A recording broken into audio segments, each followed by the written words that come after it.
Last episode में हमने देखा था कि सुहो और डिमोनिक वंस की फाइट स्टार्ट हो गई थी और तभी यहाँ पे एसिल आ जाती है। वो कहती है मुझे यहाँ पे समन किसने किया, क्या ये उस डिमन का काम है जो मेरी जान के पीछे पड़ा है। तभी एसिल यहाँ पे शैडो ब्रोको को देख के काफी ज्यादा हैरान हो जाती है। वो कहती है यहाँ पे शैडो सोल्जर क्या कर रहा है। आगे हम सुहो और डिमंस की फाइट को देखते हैं जहाँ वो यंगेस्ट डिमन को खत्म करने ही वाला था, लेकिन ब्लैक रूफ वाला डिमन थंडर से अटैक करके यंगेस्ट डिमन को बचा लेता है। ये देख के सुहो अपने मन में कहता है अरे यार ये ऐसे बीच में आता रहेगा तो मेरे लिए दिक्कत हो जाएगी। ये फाइट ऐसे ही चलती रही तो ग्रे की पोजीशन की वजह से मेरा माना भी जल्दी से ही खत्म हो जाएगा। यहाँ तो ब्रोकी भी शैडो सोल्जर बनने के बाद अपने ओरिजिनल फॉर्म से कमजोर है। बस एक ही डिमन को रोकते रोकते वो अपने लिमिट तक पहुँच गया है। मैं इन दोनों को अलग कैसे करूँ ताकि मैं एक से फाइट कर पाऊँ। तभी इनके सामने एसिल आ जाती है और वो सुहो से कहती है मुझे बताओ कि मिस्टर संगजिनो कहाँ पर है। ये सुन के सुहो काफी ज्यादा हैरान हो जाता है और वो अपने मन में कहता है एक घायल नाइट फीमेल आखिर यहाँ पे क्या कर रही है और ये मेरे पापा को क्यों ढूंढ रही है। बेरू एसिल को पहचान जाता है और वो उसे कहता है रुको तुम यहाँ पे क्या कर रही हो। बेरू की आवाज सुन के एसिल उसे पहचान जाती है। वो तुरंत उसके पास आ जाती है और उसे कहती है क्या तुम बेरू हो। अरे हाँ तुम तो बेरू ही हो, पर तुम्हारी बॉडी को क्या हुआ। तुम्हें फिर से देख के मुझे बहुत खुशी हो रही है। वैसे मिस्टर संगजिनो कहाँ पर है और ये तुम्हारे साथ मेल ह्यूमन कौन है। बेरू कहता है ये सब बहुत बड़ी कहानी है। इन सबको ऐसे देख के यंगेस्ट डिमन कहता है क्या ये डिमन समनिंग से आई है। ब्लैक रूफ वाला डिमन कहता है हाँ, पर किसी कारण से ऐसे लगता है कि वो हमारे ओपोनेंट्स को जानती है। अगर वो उनकी साइड को चुनती है तो हमारे लिए दिक्कत होगी। आगे बेरू एसिल से कहता है हम हमारे रियूनियन को बाद में देखेंगे, अब तुम यहाँ पे आई गई हो तो उन डिमंस को संभालो। ये सुन के एसिल बहुत ही ज्यादा हैरान हो जाती है और वो कहती है क्या तुम किन की बात कर रहे हो। रूफ वाला डिमन अटैक करने के लिए तैयार हो जाता है और वो कहता है हम उस घायल डिमन को देखते हैं, हमें बस उसका ब्लड चाहिए ताकि हम स्टारडस्ट को बना पाए। हम सुहो को देखते हैं, उसे थोड़ा थोड़ा याद तो आ रहा था कि एसिल कौन है। वो अपने मन में कहता है मुझे याद आ रहा है कि मैंने इसे कहीं तो देखा है। सुहो बेरू से कहता है बेरू वो घायल लग रही है, क्या वो अकेली फाइट कर पाएगी। बेरू बताता है लो रैंक के डिमन इसके सामने कुछ भी नहीं है, उसका नाम एसिल है। जब हमारे लॉर्ड ने डिमन कासल को डिस्ट्रॉय कर दिया था तब बस इसके घर को छोड़ दिया गया था। ह्यूमन के टर्म्स में मेजर किया जाए तो इसकी एबिलिटी जस्ट रैंक हंटर जितनी है। ये सुन के सुहो काफी ज्यादा हैरान हो जाता है और वो अपने मन में कहता है क्या एक एस रैंक हंटर, इसका मतलब अब मैं देख सकता हूँ कि ये एस रैंक हंटर कैसे फाइट करते हैं। आगे हम देखते हैं कि यंगेस्ट डिमन एसिल पे अटैक कर देता है पर एसिल कुछ भी नहीं कर पाती। वो अटैक से सीधा जमीन पे गिर जाती है। ये देख के सुहो का मूड पूरा का पूरा डाउन हो जाता है। बेरू एसिल से कहता है कैसे तुम इतने कैसे कमजोर बन गए, यहाँ तक तुमसे जो माना डिटेक्ट हो रहा है वो भी बहुत कम है। एसिल बताती है कुछ हो गया था लगभग आधे साल पहले। डीमन वर्ल्ड के ज्यादातर डीमन ने विद्रोह करना शुरू कर दिया। हमने जितनी हो सके उतनी फाइट की पर हमारा परिवार विद्रोह को दबा नहीं पाया। परिवार के दूसरे मेंबर्स की वजह से मैं जैसे तैसे सरवाइव कर पाई, लेकिन जब मैं भाग रही थी मेरा ब्लड को ले लिया गया और मेरी पावर्स लॉस्ट हो गई। बेरू क्या तुम मुझे थोड़ी सी पावर दे सकते हो। बेरू कहता है नहीं नहीं ये मेरी माना का वेस्ट होगा। बेरू तुम बहुत ही ज्यादा मतलबी हो। ये सब देख के सुहो अपने मन में कहता है हे भगवान, अब मेरे पास ऐसे दो लोग हैं जो अपनी पावर को खो चुके हैं। एसिल की बातों को डीमंस भी सुन लेते हैं और अब इनके पास एसिल जो कि एक नोबल डीमन है उसका ब्लड हासिल करके और भी ज्यादा स्ट्रॉन्ग बनने का चांस है। सुहो कहता है अरे यार अगर मैं इनसे एक एक करके बैटल कर पाता तो यकीनन मैं एक को तो आसानी से संभाल ही लेता। बेरू कहता है ओह तो इसके लिए मेरे पास एक बहुत अच्छा आइडिया है, चलो अब इस एबिलिटी को यूज करने का समय आ गया है जो कि मुझे कुछ माना रिकवर करने के बाद मिली थी। बेरू एसिल पे हार्श ऑर्डर स्किल को यूज करता है। इससे एसिल की स्टैट 50% से बढ़ गए हैं, लेकिन इस स्किल का एसिल पे एक साइड इफेक्ट भी हुआ है जो कि है इंसैनिटी यानी पागलपन। बेरू एसिल को कंट्रोल करके डिमन पे अटैक कर देता है। ये सब सुहो को थोड़ा अजीब तो लग रहा था पर इसे एक एक से बैटल हो पा रही थी। ब्रोकी बॉस डिमन से फाइट कर रहा था और एसिल रोप वाले डिमन पे अटैक कर देती है। हालांकि रोप वाला डिमन शील्ड बना के एसिल के हमले को डॉज कर देता है। तभी यंगेस्ट डिमन एसिल पे अटैक करके उसके ब्लड को निकाल देता है। वो ब्लड को लेने ही वाला था पर वहाँ पे सुहो आ जाता है और उसके मुंह को पकड़ के छाती पे अपने घुटनों से वार कर देता है। उसके बाद वुल्कान के गॉन्गलेट से वो यंगेस्ट पे बहुत तगड़ा वार कर देता है। इससे यंगेस्ट डिमन दूर जाके के एक्सपेरिमेंट वाली जगह पे गिर जाता है। उधर के रेडिएशन से यंगेस्ट डीमन की हालत खराब हो रही थी। सो यहाँ पे आ जाता है और अपने डैगर से यंगेस्ट डीमन को बीच में से काट डालता है। सोहो का लेवल 2 से बढ़ जाता है। साथ ही वुल्कान का हॉर्न डीमन की सोल को निगल जाता है। इससे फिजिकल डैमेज 30% से बढ़ गया है। आगे हम एसिल और रोप डीमन की तरफ का सीन देखते हैं, जहाँ रोप डीमन अभी भी एसिल को रोकने में ही लगा था। वो देखता है कि यंगेस्ट डीमन खत्म हो चुका है। इससे वो काफी ज्यादा परेशान हो जाता है। साथ ही उसे एसिल से छुटकारा पाने में काफी ज्यादा दिक्कतें हो रही थी। तब एसिल हार्श ऑर्डर स्किल को पूरे तरीके से यूज कर देती है। इसकी वजह से इसका इफेक्ट खत्म हो जाता है और एसिल बेहोश हो जाती है। रोप वाले डीमन को कुछ समझ में नहीं आ रहा था कि क्या हुआ है। तभी यहाँ पे सो आके उसके गर्दन को पकड़ लेता है और इसे भी खत्म कर देता है। वुल्कान का हॉर्न इसकी भी सोल को निगल जाता है। ये सब देख के बॉस डीमन काफी ज्यादा हैरान हो जाता है। वो ब्रॉकी को छोड़ के सीधा एसिल की तरफ आ जाता है ताकि उसका ब्लड लेके वो और भी ज्यादा स्ट्रॉन्ग बन पाए। लेकिन सुहो बॉस डीमन के जबड़े पे किक मारता है। तभी ब्रॉकी भी यहाँ पे आ जाता है और डीमन को बाइट करके उसे भी खत्म कर देता है। आगे एसिल होश में आ जाती है। बेरू उसे कहता है, क्या तुम जिंदा हो?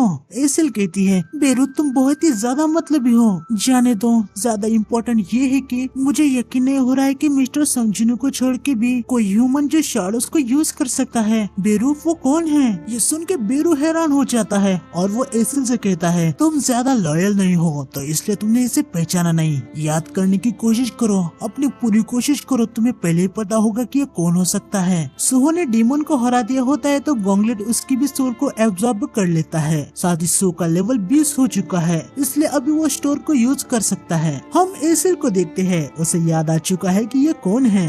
वो कहती है, ये तो यंग मोनार्क है। ये सुनकर सो अपने मन में कहता है, क्या उसने अभी मुझे यंग मोनार्क कहा? एसिल कहती है, मैंने आपको पहचाना नहीं क्योंकि आप बहुत ही अलग दिख रहे हैं। आप तो बिल्कुल मिस्टर संजीनू की तरह ही दिख रहे हैं। इतना कहने के बाद एसिल बेहोश हो जाती है। सुहो बेरू से कहता है, बेरू तुम्हें तो पता है ना कि वो कौन है, क्या वो ठीक है ना? बेरू कहता है, लगता है बहुत ही ज्यादा थक गई है और इसकी वजह से ये बेहोश हो गई है। हमें चिंता करने की कोई भी जरूरत नहीं है, ये जिंदा है। सुहो ने सारे 7 हंटर को बचा लिया था तो उसे क्वेस्ट के रिवॉर्ड में 3 एबिलिटी पॉइंट और 700 गोल्ड मिल जाते हैं। गोल्ड को देखने के बाद सुहो थोड़ा सा हैरान हो जाता है। उसके तुरंत बाद वो स्टोर विंडो को ओपन करता है। वहाँ पे काफी सारी चीजों को देखने के बाद वो अपने मन में कहता है, जैसे कि मैंने सोचा था, गोल्ड का यूज करके मैं आइटम्स को परचेस कर सकता हूँ। यहाँ पे पोशंस भी है, लगता है यहाँ पे काफी सारी चीजें हैं। सुहो को अपने बचपन की याद आ जाती है। वो अपने मन में कहता है, क्वेस्ट को कंप्लीट करने के बाद पैसा मिलना, ये मुझे मेरे बचपन के दिनों की याद दिला रहा है। जैसे पापा ने दिए हुए छोटे छोटे काम करने के बाद वो मुझे पॉकेट मनी देते थे। वैसे सोचा जाए तो आखिर ये सिस्टम भी तो मुझे पापा ने ही दिया है। सुहो ने लो ग्रेड हीलिंग पोशन को परचेस किया था। इसको ड्रिंक करने के बाद धीरे धीरे सुहो का एचपी 500 तक बढ़ जाएगा। जब इस पोशन को इन्वेंटरी में रख दिया जाएगा तो सुहो इसे किसी और के साथ शेयर नहीं कर सकता। ये देखने के बाद सुहो इसे डायरेक्टली इन्वेंटरी को नहीं डालता। वो इसे एसिल को पिलाने के बारे में सोचता है। हालांकि उसे पता नहीं होता कि ये काम करेगा या नहीं, लेकिन वो इसे एसिल को पिला देता है और ये काम कर जाता है। एसिल रिकवर होने लगती है। ये देख के बेरू सुहो से कहता है, यंग मोनार मुझे यकीन नहीं हो रहा कि आप एक यूजलेस डीमन के लिए गोल्ड को बर्बाद कर रहे हो। सुहो कहता है, मैं इसे ऐसे ही नहीं छोड़ सकता। चलो पहले शैडो डंजन में इसे लेके चले। ब्रॉकी, हमने जितने भी डीमन को हराया है उनके लाशों को भी तुम शैडो डंजन में लेके जाओ। शैडो डंजन को ओपन किया जाता है। सब वहाँ पे निकल पड़ते हैं। सुहो एक डीमन की स्वॉर्ड को लेता है। बेरू सुहो से कहता है, यंग मोनार्क आप शैडो डंजन में नहीं जाने वाले। सुहो कहता है, मुझे अभी भी कुछ करना बाकी है। सुहो मिस्ट बन के पास आ जाता है और वो कहता है, ये आग में जल रहे थे तो जब मैंने इन्हें पहली बार देखा तो मुझे ये मिस्ट बन लगे थे, पर लग रहा है कि ये दर्द में है, जैसे कि ये आग में तड़प रहे हैं। मुझे माफ कर देना, पर तुम लोगों की हेल्प करने के लिए बस यही तरीका है। जिन्हें इन सारे मिस्ट बन को स्टॉर्म स्लैश का यूज करके खत्म कर देता है। आगे हमें थोड़ी देर बाद का सीन दिखाया जाता है। जैम ने एसोसिएशन के कुछ एजेंट्स को यहाँ पे बुला लिया था। इन्होंने अंदर इन्वेस्टिगेशन कर दिया होता है। तभी यहाँ पे एक हाई लेवल का हंटर आ जाता है। इसका रैंक और नाम अभी के लिए हमें नहीं बताया गया। एजेंट्स ने ऑलरेडी डंजन के अंदर जाके सारी चीजों को डिस्कवर कर लिया था। एक एजेंट हंटर को बताता है, फील्ड टाइप डंजन के अंदर हमें लेजर टाइप के मॉन्स्टर की लाश और मिस्ट बन देखने को मिले, लेकिन डंजन के अंदर जो डेड हंटर थे उनके घाव को देखा जाए तो ऐसा नहीं लग रहा था कि वो किसी मॉन्स्टर द्वारा मारे गए हैं। साथ ही अंदर हमें एक अंडरग्राउंड रूम भी देखने को मिला। हायर हंटर कहता है इसका मतलब मॉन्स्टर के अलावा भी अंदर कोई था। पीछे से लिन कहता है ठीक है अब मैं चलता हूँ। हंटर लिन से कहता है रुक जाओ, क्या तुम मिस्टर इम हो जिसने इस इंसिडेंट को रिपोर्ट किया है? रिकॉर्ड में मैंने देखा है कि तुम्हारे साथ संगसुओ नाम का कोई था, क्या तुम्हें पता है कि वो कौन है? इम बताता है अच्छा वो तो मेरा जूनियर है जो मेरी हेल्प करने के लिए आया था। हंटर पूछता है तो फिर अब वो कहाँ पर है? इम बताता है मेरे साथ डंजन के बाहर आने के बाद वो छुपने के लिए सेफ जगह पे चला गया। ये शर्मनाक है पर हम जैसे ई रैंक के हंटर एसोसिएशन से हेल्प मांगने के अलावा कुछ कर नहीं सकते। हंटर कहता है एक ई रैंक का जितना कर सकता है उसके हिसाब से तुमने काफी अच्छा डिसीजन लिया। आगे हंटर एजेंट को और भी छानबीन करने को कहता है। मिस्टर इम अपने मन में कहते हैं यकीनन जिसने लोगों को बचाया है वो सुओ ही है। राइट, पता नहीं सुओ अपनी रैंक को क्यों छुपा रहा है, पर मुझे इतना यकीन है कि ये कुछ बुरे के लिए नहीं है। जब तक वो खुद से नहीं बताएगा मैं वेट कर लूंगा। आगे हमें शैडो डंजन में दिखाया जाता है जहाँ पे एसिल जाग जाती है। सुहो ने एसिल को जिनों के बारे में बता दिया होता है कि वो आउटर स्पेस के गॉड को लड़ने के लिए अर्थ से बाहर है। उसके बाद बेरू एसिल से कहता है हमारे किंग ने मुझे यहाँ पे यंग मोनार्क की सील रिलीज करने के लिए भेजा था, पर यंग मोनार्क तो अद्भुत है, उन्होंने अपने आप ही सील को रिलीज कर दिया। सुहो एसिल से कहता है अच्छा तो तुम्हारा नाम एसिल है, क्या हम पहले कभी मिले हैं? एसिल बताती है हाँ हम पहले ट्यूटोरियल में मिले थे, आपने कहा था कि आपने मुझे पहचान लिया, क्या आप मुझे भूल गए? सुहो मन में कहता है पता नहीं किसी कारण से मेरी पुरानी यादें धुंधली हो गई है। सुहो याद करने की कोशिश करता है और उसे याद आता है कि वो एसिल को 100वें फ्लोर पे मिला था। वो कहता है अरे हाँ तुम तो वही हो ना जिसने मुझे देखते ही सरेंडर कर दिया था। ये सुन के बेरू कहता है क्या तुमने यंग मोनार्क को टेस्ट करना था और तुमने सीधा सरेंडर कर दिया? ये सुन के एसिल बहुत ही ज्यादा शर्मिंदा हो जाती है। आगे बेरू कहता है चलो ये सब जाने दो, पर तुम इतनी कमजोर क्यों हो गई? डीमन रियल्म में क्या हुआ? एसिल बताती है शायद मुझे यंग मोनार्क को भी एक्सप्लेन करना चाहिए। वैसे यहाँ पे मुझे एक बात कहनी है, सोलो लेवलिंग में ना इनके क्लान का जो नाम था वो राडेरू था, लेकिन शायद ये सब डीमन जब एक परिवार बन गए हैं तो शायद उन्होंने अपने परिवार का नाम लाडीर रख दिया है, क्योंकि मानवा में लाडीर परिवार भी अभी एसिल मेंशन करती रहती है। या फिर शायद ट्रांसलेशन भी मिस्टेक हो सकती है क्योंकि ये ऑफिशियल ट्रांसलेशन नहीं है। फिर जो अभी इस मानवा में लिखा गया है मैं तो वही प्रोनाउंस करने वाला हूँ। एसिल बताती है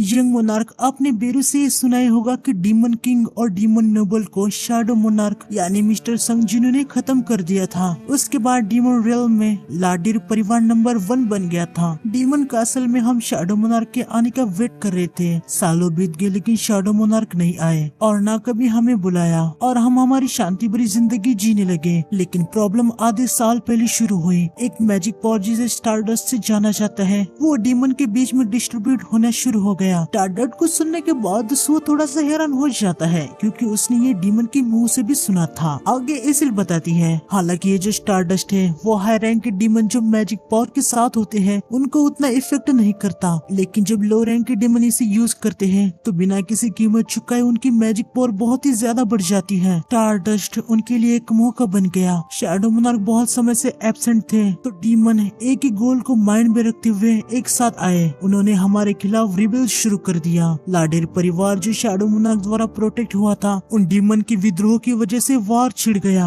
शैडो मोनार्क ने भरोसा करके जिस डीमन रियल्म को हमें सौंपा था उसके लिए हमने फाइट की, पर उन विद्रोही डीमन के खिलाफ हमारा परिवार कमजोर था और ऐसे आधे साल चलते हुए वार को आखिर में हम हार गए। विद्रोही डीमन में जो डीमन थे वो यहाँ तक नहीं रुके। परिवार के डीमन मेंबर्स जिनको उन्होंने कैद करके रखा था वो उनका ब्लड निकालने लगे। वो हमारा प्योर नोबल डीमन ब्लड पीने लगे ताकि और भी ज्यादा स्ट्रेंथ मिल पाए। ऐसे ही मेरे फादर और बाकी के परिवार ने अपनी लाइफ सेक्रीफाइस कर दी। मैंने भी अपनी बहुत स्ट्रेंथ लूज कर दी क्योंकि उन्होंने मेरा भी बहुत ज्यादा ब्लड ले लिया। भागने के अलावा मैं कुछ भी नहीं कर पाई, सब मर गए, बस मैं अकेली जिंदा बच गई। अब डीमन रियल्म ले लिए क्या है तो मुझे पता नहीं कि मैं शैडो मोनार्क से क्या कहूंगी। सुहो कहता है तुमने जो भी किया वो बहुत ही ज्यादा ग्रेट किया। ये सुन के एसिल बहुत ही ज्यादा भावुक हो जाती है। आगे सुहो कहता है मैं कई बार ऐसे हालात में था जब मैं सोचता था कि अगर मेरे डैड मेरी जगह पे होते तो क्या करते। वो वहाँ पे नहीं थे तब तुम और तुम्हारे परिवार ने अपनी जिंदगी दांव पे लगा के फाइट की। तो मुझे लगता है कि मैंने जो तुम्हें कहा